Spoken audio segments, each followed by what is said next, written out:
Ya, selanjutnya kita masuk ke latihan modul 7A-nya ya. Jadi latihannya cukup simpel, mirip seperti contoh kasus. Kita baca bersama-sama di halaman 18. Pabrik minuman cola memproduksi 4 jenis minuman, di mana produk akan diproses menggunakan 5 buah mesin yang berbeda. Jadi di sini kita gunakan 5 buah mesin.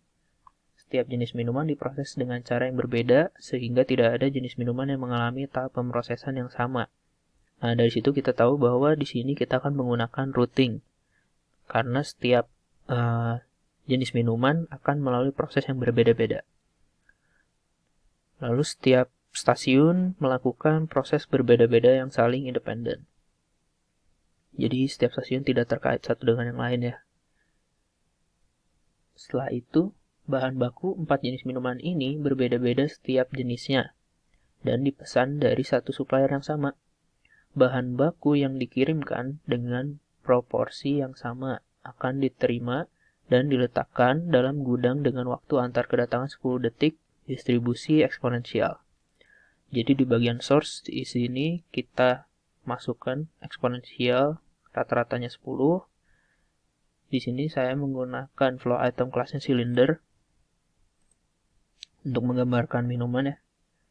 Lalu di triggernya kita tambahkan set item type dengan distribusi uniform. Ada 4 buah, 1-4. Dan di sini saya tambahkan juga item type-nya diberi warna ya, set object color.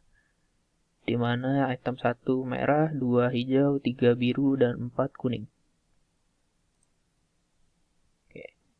Sampai di situ, lalu waktu proses bahan baku pada setiap mesinnya sama, yaitu 12 detik. Di sini kita set 12 detik proses time-nya untuk setiap mesin. Ya. Nah, lalu di sini tahapan pemrosesan yang dilalui setiap jenis minuman. Nah, di sini kita tahu setelah belajar dari contoh kasus bahwa kita harus menggunakan global table. Jadi di sini kita tambahkan dulu di flow item bin-nya. Di silinder kita tambahkan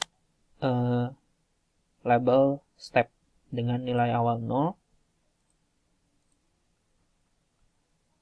Setelah itu, nilai step tersebut akan diincrement di bagian Q di sini, di mana setiap masuk ke Q,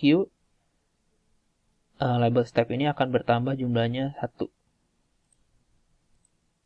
Oke, setelah itu kita masuk ke global table-nya, di mana baris di sini menunjukkan jenis minuman yang akan diproses dan kolom di sini menunjukkan step yang dilalui oleh setiap jenis minuman yang diproses. Misalnya jenis minuman 1, pada step satunya dia diproses di stasiun 1, lalu kedua 5, dan berakhir di sink. Minuman 2, 1, 2, 4, 5 berakhir di sink. Minuman 3, 2, 3, 4, 5 berakhir di sink. Minuman 4, 1, 3, 4 lalu ke sink. Oke, setelah itu minuman yang telah diproses akan ditaruh pada gudang sehingga dapat didistribusikan ke customer. Customer dilambangkan dengan sink di sini. Customer menggunakan sink. Lalu gudang bahan baku, gudang untuk produk WIP, dan gudang untuk produk jadi disimpan dalam satu objek yang sama, Q. Itu kita simpan di sini. Jadi begitu dari source, dia materialnya disimpan di sini. Setelah melalui proses, dia WIP di sini juga. Setelah semua proses dia lalui, dia masuk ke sini juga untuk barang jadinya.